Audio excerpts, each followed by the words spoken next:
Oh, okay. Here we go. Let me just turn that up a bit. 1, 2, 1, 2, 3. Oh, that should be enough. Bit more. One more. Okay. All right. Hello, everyone. I hope that he was here, and then he left with a concerned look. Yes. That's interesting. I put there, I didn't push enter, which said, be with you in a minute. Okay, I don't know if I'm actually being seen by anybody yet. Now, this is crazy because, again, I'm getting this error message. YouTube is not receiving enough video to maintain a smooth streaming. I'm going to find out what's going on. I have no idea what's happening, so I'm just going to keep going, and hopefully it will smooth itself out later. Welcome everyone to the Camden Anglican Church drill down. I've got a bit of indigestion anyway. My name's Nathan, and what we do on the drill down is we think about the passage that we looked at the previous week at church, and if you haven't seen that, then you can do that by going to our YouTube channel and looking up the last week's date, and you can follow that up. So what we're going to do now, I'm talking and it just seems like, why is this not happening? This is quite strange. I'm going to rehash it.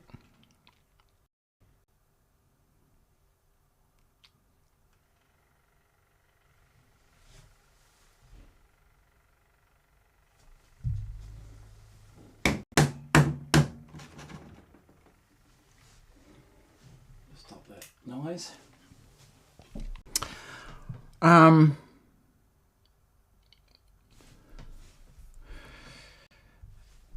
Can anyone see me? Question mark.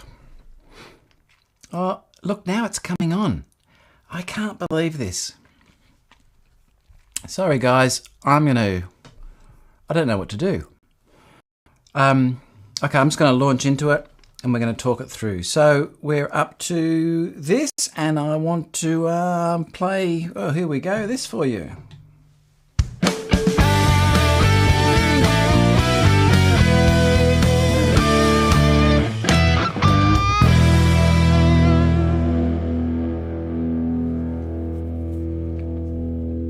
Right, sorry if that was a bit loud. I didn't turn it down. Yes, we can see you. Okay, so I'm going to have to check out what's going on here because there is a glitch, and I'm sorry because I've already told you that, but let's dive into it. We live in a world where everyone wants us to think bigger. Oh yes, I'm getting text messages as well. Everyone wants us to think bigger.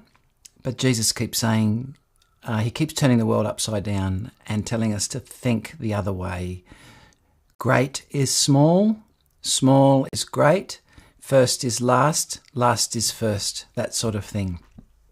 And so in Matthew 18, in the 28 chapters of Matthew, we see the kingdom of heaven spoken about 31 times, but only in 28 chapters, and those 31 times are even more, not even all the way towards the end, so it's like in the first 20 chapters or so. So the kingdom of heaven plays a primary part in the Gospel of Matthew, or the Gospel according to Matthew, to be more accurate. In this section that we're looking at, Jesus actually outlines and urges a kingdom attitude. I'm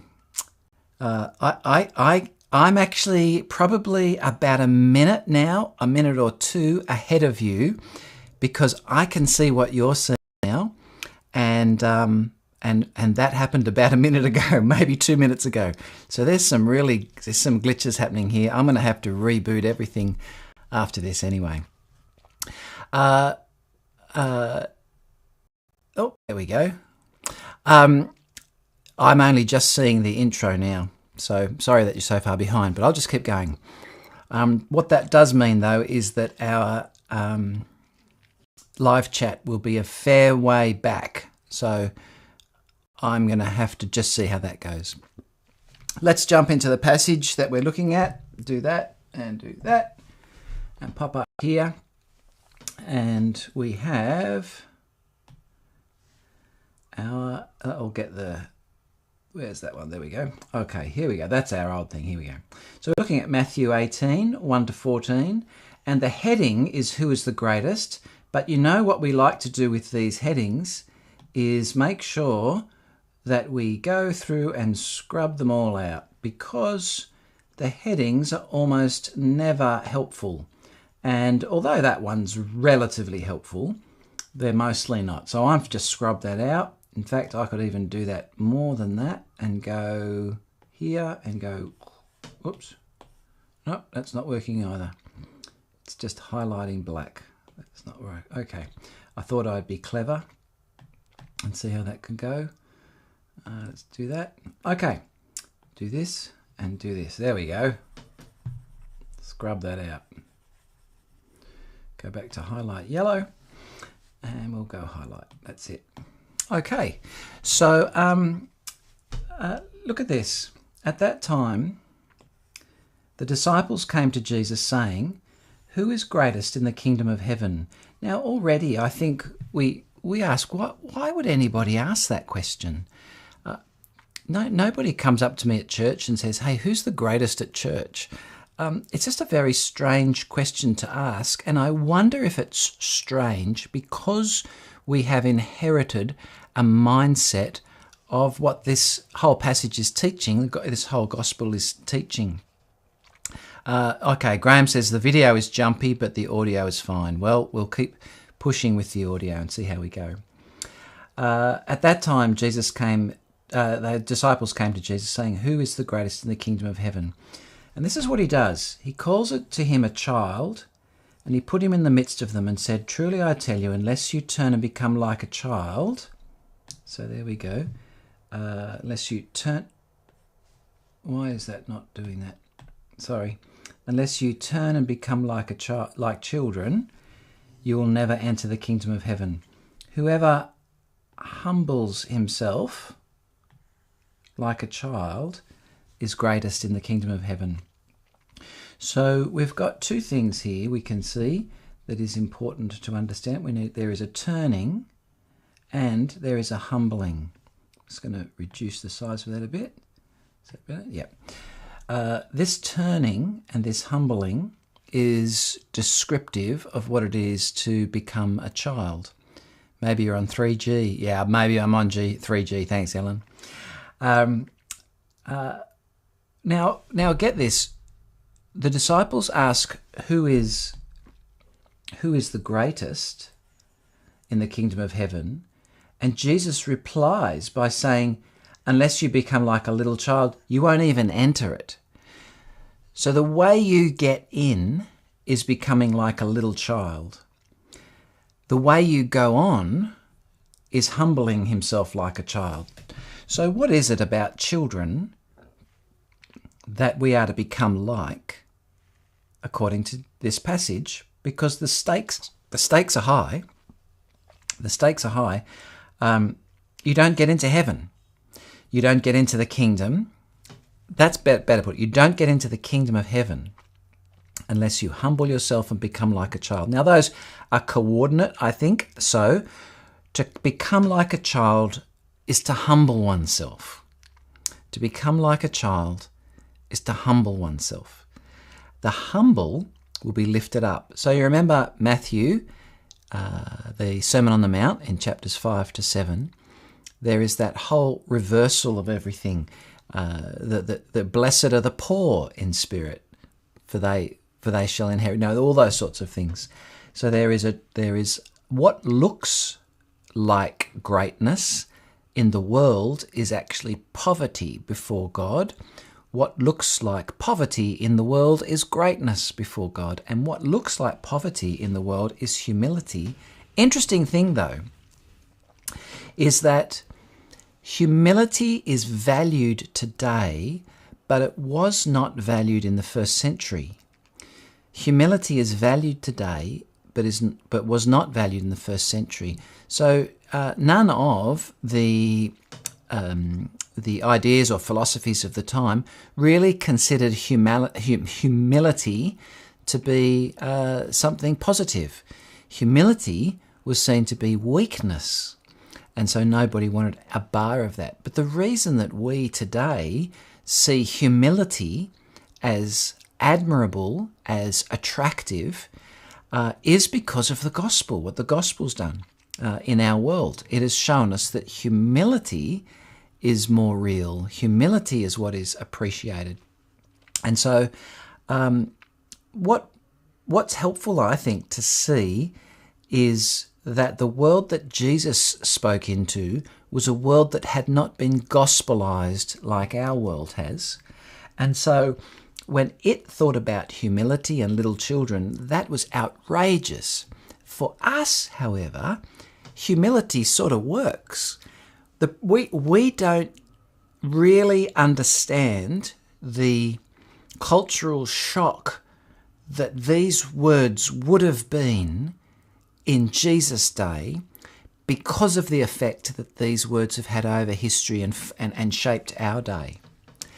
So I think that's one of the important things to see. And humility is the way of entry into the kingdom of heaven, and it is also how we go on in the kingdom of heaven. So we'll go to the next verse. Actually, we'll just have a think about this for a moment. The kingdom of heaven. It's a little bit, a bit thicker than that. The kingdom of heaven. So the question is, entry into the kingdom of heaven is too easily considered to be entry into something that is future. However, the kingdom of heaven in Matthew's gospel is not something that we are waiting for. The kingdom in Matthew's gospel is something that has come. The kingdom has come now, and this is the great promise that when the Son of Man comes in all his glory, and in Matthew's gospel, that has already happened. So the kingdom of heaven is now. Humility is how we enter it and how we go on in it. And so humility is the key characteristic of a Christian person. And so we always have to work out what humility is going to look like in every interaction that we have, whether it's on the phone or at work, or if you're the boss, or if you're whatever, whoever, your key attitude is humility. So let's go to verse 4. Let's pop back there. Oops, verse 4 is whoever. We'll go to 4 and 5. Whoever humbles himself like this child is greatest in the kingdom of heaven.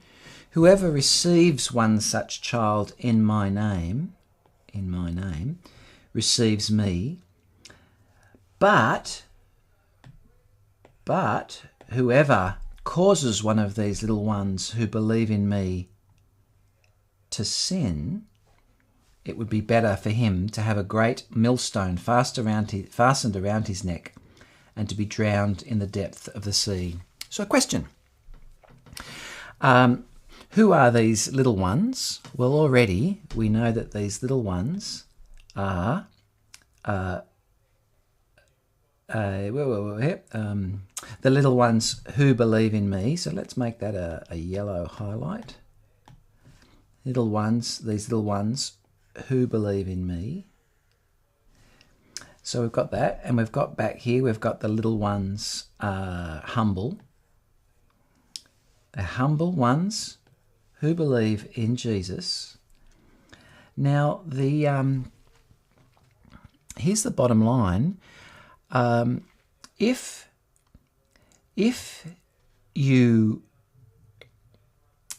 you cause a little one to sin, that is a disciple. So if we were to go back to, let me find that. I'll find it here. Let's go to Matthew. I think it's 10. 10. And where is it? Is it 40 something? Yes, here we go. So I'm on this one. Let's highlight that verse, yellow. So you've got that. See, whoever gives one of these little ones even a cup of cold water because he is a disciple, truly I say to you, he will by no means lose his reward. So at the moment, we're asking the question, who is a little one?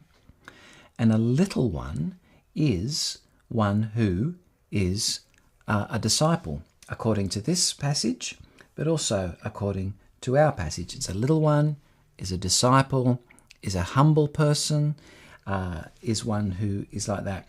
And so here is a word to the disciples. Jesus is going on to say that whoever receives one of these little ones receives Jesus, but whoever causes a little one to sin, it's better for them to be over the edge in the drink.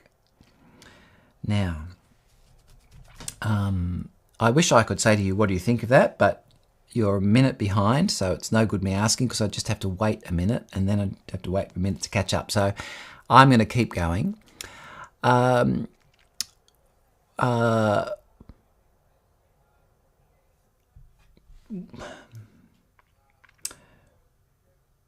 It's really interesting, this next section, because when you read that, first of all, look at that.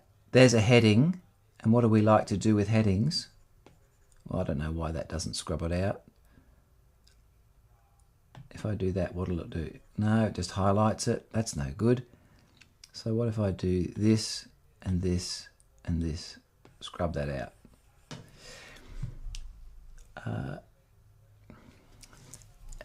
I want to suggest something to you. Ellen said something. I'm thinking, let's see if we can pop that up there so we can have a look at that. Is that there? Let's do that. There we go. I can't see over it. Ellen says, I'm thinking it means because when you're not humble, you're less likely to know you need God, Jesus, and want to follow him. Kids readily believe things. They've not been so influenced by the world. Yeah, that's spot on, I think. Really, really good. There is an innocence about children. There is an acceptance. There is a dependence and all sorts of these things. But the word that this passage uses is humble. So I think we've got to stick with that word, and that's a helpful thought about children and humility. But what happens is, in this passage, is we begin to talk about little children and that it being better if a millstone is tied around your neck and you're thrown into the sea if you cause one of these little ones to sin. But then people seem to go off that, and when they read these verses, woe to the world for temptation, woe to the world for temptations to sin. For it is necessary that temptations come, but woe to the one by whom the temptation comes. Now that's something we've got to remember there. But woe to the one through whom the temptation comes. So we've just been told, I hope you can follow me on this. We've just been told, don't cause a little one to sin, because it's better to be chucked overboard than do that. And now we're told, woe to the one through whom the temptation to sin comes. Now, tell me what you think of this. Verse 8. If your hand or foot causes you to sin, cut it off and throw it away. It is better for you to enter life crippled or lame than with 2 hands or 2 feet and be thrown into the eternal fire. And if your eye causes you to sin, tear it out and throw it away. It is better for you to enter life with 1 eye than with 2 eyes and be thrown into the hell of fire. Hell of fire. Now, often people read these verses and think what it means is it's something about personal holiness. It's about us avoiding sin. And that's half true. And here's my theory on these verses, and you've got to decide whether it's right or not, whether it's correct. In a context of not making a little one stumble, there is then this call to, if you sin, cut your hand. If your hand causes you to sin, cut it off. I think what it's saying is this: not so much if you sin, cut your hand off so that you'll stop sinning, but if you sin by causing a little one to stumble with your hand, then cut that off. Let me say that again. The sin that this passage is talking about, that says you've got to maim yourself to stop you doing, is not some sin that's affecting you personally, but it's a sin that's affecting the little one. So if something causes you to sin with your hand, but the effect of that sin is that you are causing a little one to stumble, then you need to do everything you can to stop that. I wonder if I need to say that again. Because we've so much heard this passage as being about our own personal spiritual life, that I need to cut off my hand if I steal stuff. I've got to cut off my hand to stop me stealing. Radical surgery for my own holiness. That is what people have thought this means. That I don't think, however, as good as an idea as it is, I don't think that fits the context. So rather than it being cutting off my hand for my own personal holiness, it's if I sin and that sin causes another one to stumble, I've got to do whatever I can to stop doing that for the sake of that other one. Because it'll go on to say, if your hand causes you to sin, you throw away, and it's better to enter life crippled than with two hands to be thrown into the eternal fire. And here again, to be thrown into the hell of fire, which I think is coordinate with this one.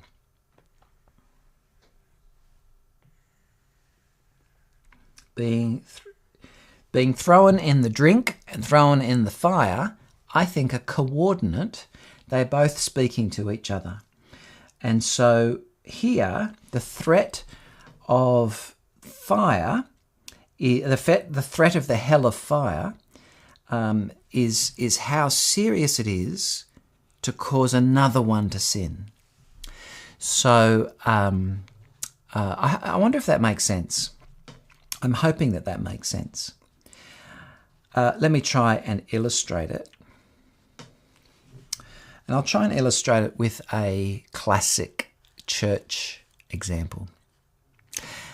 Imagine you have a seat at church and you always sit in that seat. One day, however, someone new sits in that seat, or maybe a young believer or a new believer, whatever.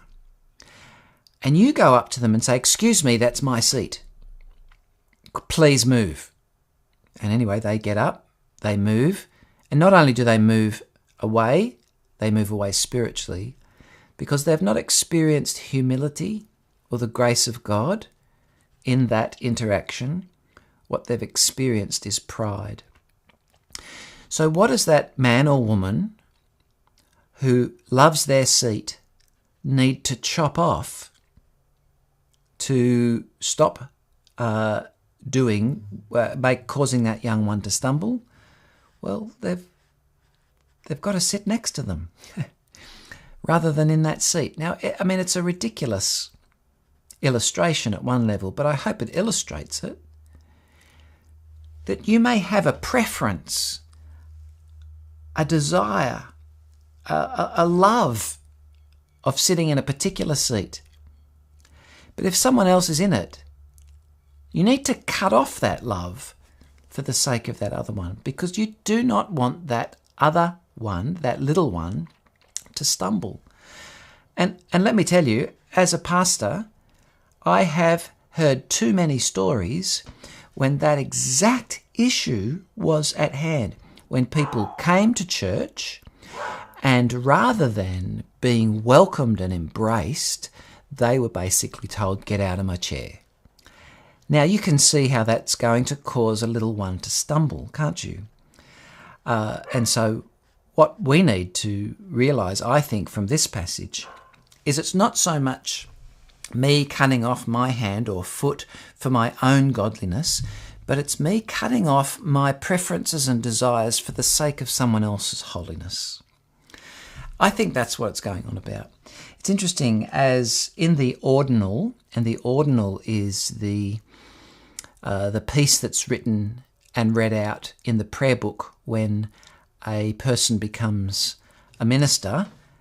Listen to this. Now, I've got this, so I'm going to read this to you. It says this: "Never forget how great a treasure is placed in your care. The church you must serve is Christ's spouse and body, purchased at the cost of his own life. Remember that you will be called to give an account before Jesus Christ. If it should come about that the church or any of its members is hurt or hindered as a result of your negligence, you know the greatness of the fault and the judgment that will follow. Therefore, apply yourself with diligence and care and fashion your life and ministry in accordance with Christ's example, as you depend on the Holy Spirit and the grace of God. Put away all that does not make for holiness of life. Clothe yourself with humility. Be constant in prayer." So basically, that's an expansion of James saying, "Not many of you should assume to be teachers, my brothers and sisters, because those who teach will be judged more harshly." And you see, you're judged more harshly because you're more likely to cause a little one to stumble. And so in this passage, the onus is powerfully on the pastor and that sort of thing. Now, I want to read you the old version, the 1662 version, because I just think it's a little bit more powerful and not as watered down. How are we going for time? Oh, all right. And this is the 1662 version of the ordinal that said to the priest as he's being priested. "Now again we exhort you in the name of our Lord Jesus Christ that you have remembrance into how high a dignity and how weighty an office and charge you are called to. That is to say, to be messengers, watchmen and stewards of the Lord, to teach and to premonish," that's old language, "to feed and provide for the Lord's family, to seek for Christ's sheep that are dispersed abroad, and for his children who are in the midst of this naughty world, that they may be saved through Christ forever." Here we go.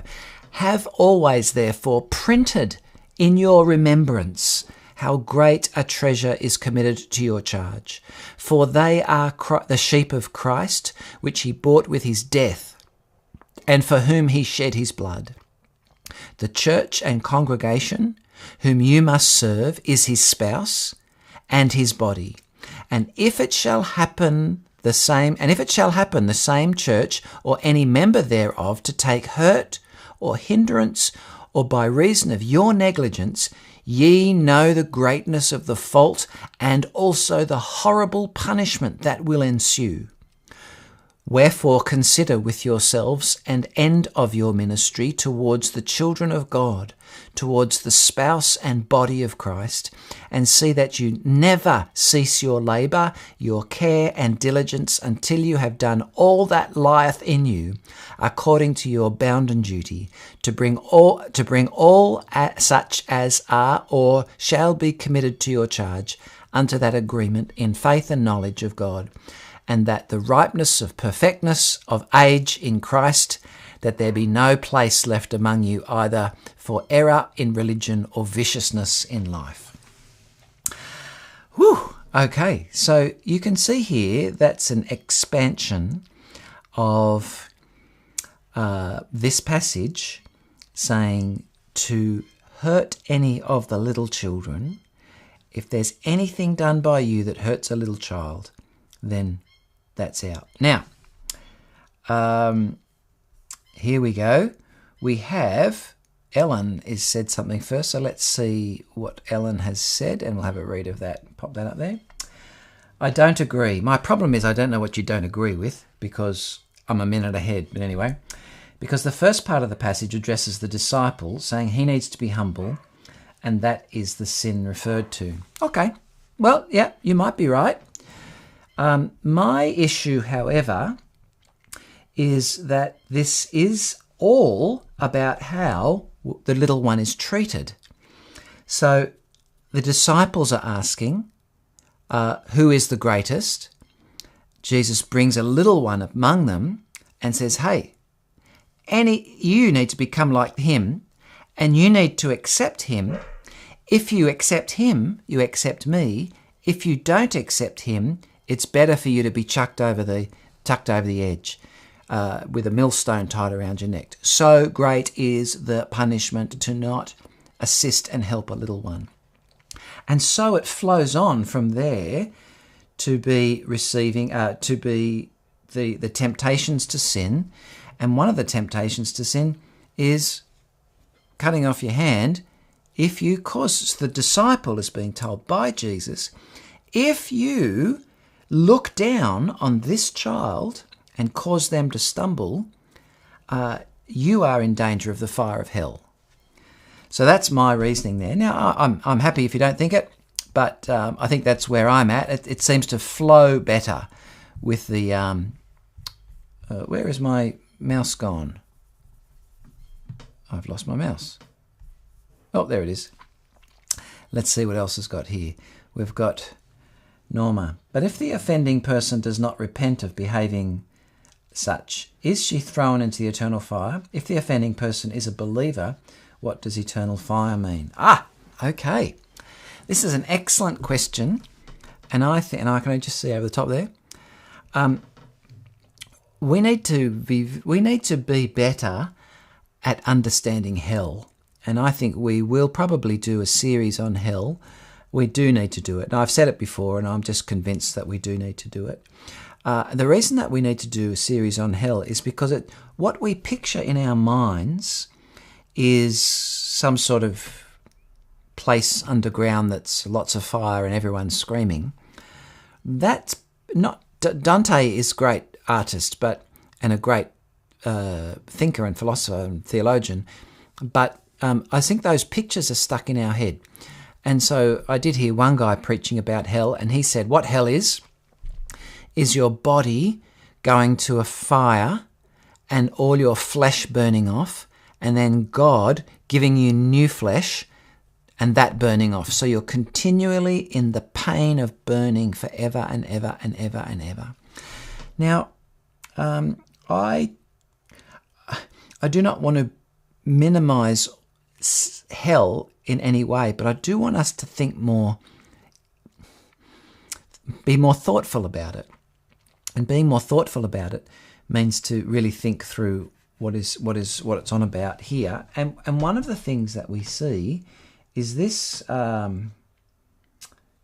word hell. Oops, pop that up there. This word hell is the word Gehenna. Gehenna is a place that I've been to, so I've actually been to hell.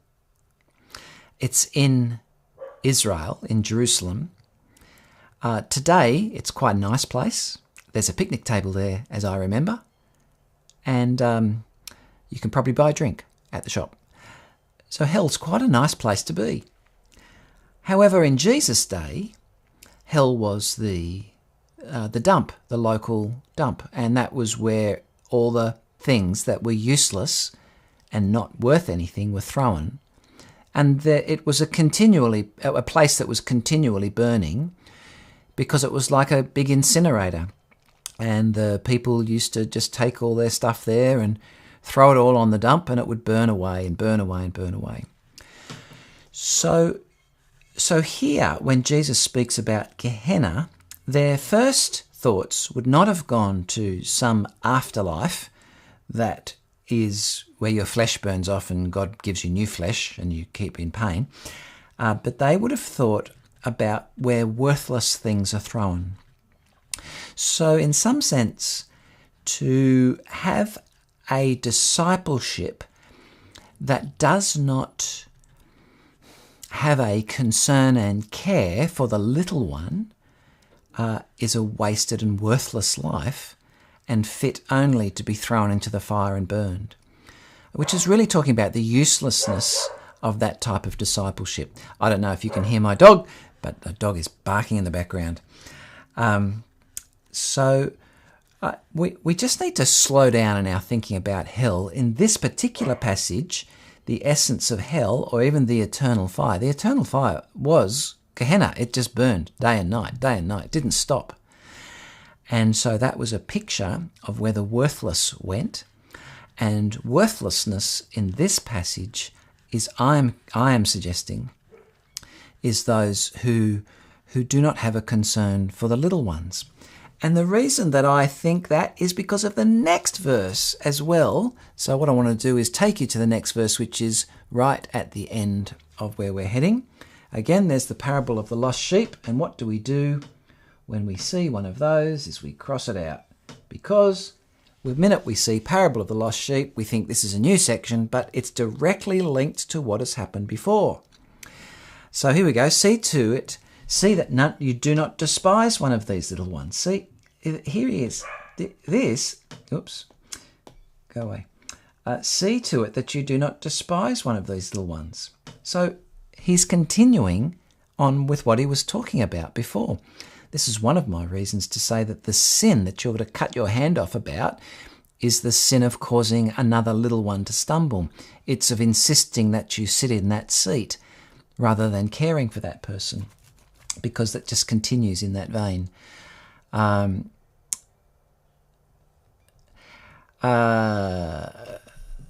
Yes, Ellen's just written here, so I think it addresses both not making child stumble and the disciple sinning. Yeah, well, Ellen, you can have your cake and eat it too, but I think what we need to do is say, yes, of course we agree that we ought to have radical surgery to, if we're tempted to sin, we need radical surgery to avoid that sin.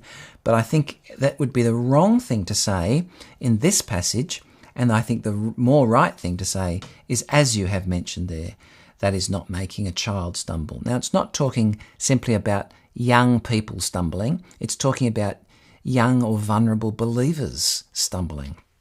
So if you come in on all your high horse and take your seat, God's going to knock you off that pretty quick.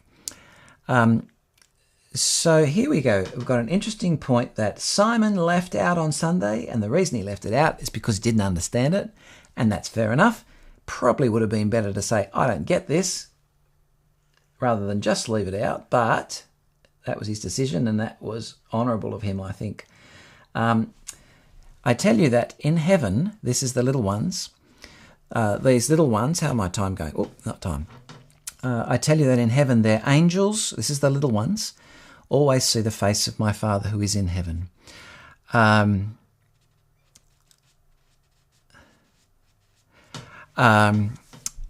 Thank you, Norma. I just read you. Been to hell in Norway. I didn't think Norway was hell. Anyway, you can tell me about that another time. Here we're saying this is the verse. Sorry, this is one of the verses, and probably the key verse, where the idea of a guardian angel comes from.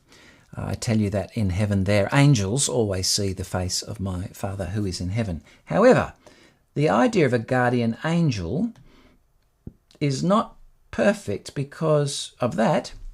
It's angels. So if you're going to have a guardian angel, I would say I don't believe in a guardian angel, but I do believe in guardian angels, lots of them. And that would be backed up by other parts of Scripture, like Hebrews chapter 2 or end of chapter 1, which says, aren't all angels ministering spirits sent to serve those who are inheriting salvation? And there's a whole lot of picture of angels doing stuff for God. People have stories of angels. I say, okay, wow, God, somehow an angel has done something for you. Okay, I can't confirm or deny. But what I can say here is that this passage is tricky to understand. There is a later passage where Jesus says, he's asked a question about marriage in heaven, and he says to the people who are asking that question, people are neither given or receive marriage, given in marriage or give marriage. They are like the angels. So it might be that the little ones who are disciples will one day be angels and see the face of God. Or the emphasis here might be on this word, face, and the idea here being to despise is actually look down.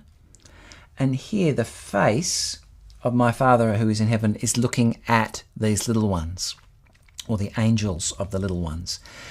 So the direction of your face matters. If you look down on a child, and that is not to look down and go, oh, hello, but to look down on them, say, oh, you're whatever, have some comment. What you're doing is you're looking away or looking down on one that the Father is looking at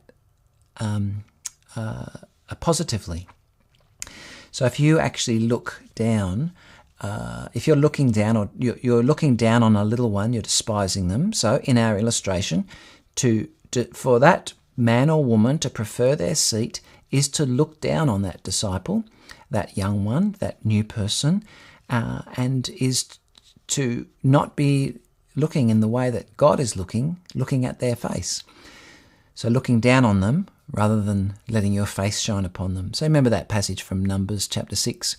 The Lord bless you and keep you. The Lord make his face shine upon you and be gracious to you. The Lord lift up the light of his countenance and give you peace. That's his face is looking towards you. He is faced towards you. If we are looking down in the sense of despising a little one, we are at risk of looking in a different direction than God is looking, and to have his wrath as well. I wonder if you noticed that we have verse 10 and then verse 12. There's no verse 11. Where is verse 11? Well, if you've got a King James Bible, you will have a verse 11, and you may have a verse 11 if you've got maybe a New Revised Standard or something like that. But what they've done here is that they've left verse 11 out to show you that they've left a verse out. And that's very honest. And what they've left that verse out is because in the oldest manuscripts that verse doesn't appear. And that verse is Luke chapter 19, verse 10, sort of lifted out of that verse and put there, and says, "For the Son of Man came to seek and save that which was lost." Now again, we have the story of the lost sheep, and we think, this is about evangelism. This is about searching for the one, leaving the 99 and searching for the one. I think, however, it goes with what happens before, and this one that is missing is the little one that has gone astray, which means that, to put it negatively, don't cause a little one to stumble. To put it positively, seek a little one. That's what I think it's going on here saying. So a humble disciple will not think of themselves as great, but think of themselves as servants. So will go to their utmost to not cause a little one to stumble, and will go to their utmost to seek that little one. So go back to our person who's come into church and someone is sitting in their seat. What they need to do is cut off their desire to sit in that seat and seek that little one by sitting next to them. Not sitting somewhere else and going, I'm going to get here earlier next week, but to sit next to them and say, "Welcome to church. My name's so-and-so. What's your name? It's great to have you here." There is that embrace. There is that important thing. Ellen says, are the faces level with God's face? I don't know, but I don't think that is somewhere where we need to go to, because it's probably picture language rather than literal language. It's saying that the face of God, because God doesn't have a face. He doesn't have a head or a neck or fingers. He just doesn't have those things. But his face shining upon you means his mercy towards you. And so the disciple who is humble will be like God who is humble, and will make his face shine, make your face shine upon those who are the little ones. And we look out for little ones. What's the what's 10? Well, I've gone 5 minutes over, but I was 5 minutes late. So give me a what do we do with all of this? I think what we do with all of this is we say, greatness in the kingdom of heaven, which is now and in the future, it's from now, you could say, is humility. Humility is like a childlike, it is a disciple, it is one. When we receive a little one, we're receiving Jesus. When we despise a little one, we're despising Jesus. And it would be better for us to have a millstone tied around our neck and thrown into the ocean. To unpack that, he will then talk about cutting off limbs that cause you to sin. It's not, I think, cutting off limbs that cause you to personally sin, your own personal godliness, but it's about cutting off limbs that cause you to cause others to sin or stumble, especially those little ones. So cut off those and seek the little one. Seek them is the positive side of it. So what this means that you and I must do at church, if we are going to be humble, is we're actually going to sit with people we don't know. We're actually going to reach out to people we don't know. Our mindset after the service is not, I need to get in line first for a coffee. Our mindset is, I need to find a little one first and love them. Coffee can wait. I know that's a big thing for some of you. And because in the end of this passage, in this section, you'll find that the first is last and the last is first. So there is the little one. So there is the passage for this evening. And I think it is really pointy and really powerful. Ellen says, so why not say lamb? So you know it's still referring to the little ones. Sorry, I'm taking too much. Just had dinner full of too much energy. Why not say lamb? Oh yeah, well, it could have been. He's gone to search. It's usually a lamb that in the pictures that the shepherd finds. I think in this, Jesus is not the shepherd. You are the shepherd. And you are searching for little ones. This is not necessarily evangelistic in the sense of going out and finding people in the street to bring to church, although by all means do that. It's how we treat the ones that are coming along. And the ones that are young, children, literal children, are definitely the ones we should be seeking, are definitely the ones we should be making sure nothing gets in their way, that nothing causes them to stumble. But it's not limited to those to literal children. It's actually expanded to any other believer. We want to seek their good and their welfare. Anyway, phew, there's drill down for tonight. Thank you so much. It was so good to be here with you. And I'm always happy to, if you're watching and you haven't subscribed, please subscribe, because that tells you when something's on. Off from Camden Haven Anglican Church, and then like the video or put a comment in the comments. That really helps it get out there and remind people that it's on, that sort of thing. It's great to have 20 plus of you. Now it says there's 36 views tonight, so that's pretty cool. You're in a small group with 36 people, and so that's really good. Well, there we go. You need to go off now and not cause a little one to sin and seek a little one. There's the application. I wonder how that'll work. Thanks, everyone. Good to see you, and see you next week. See you later.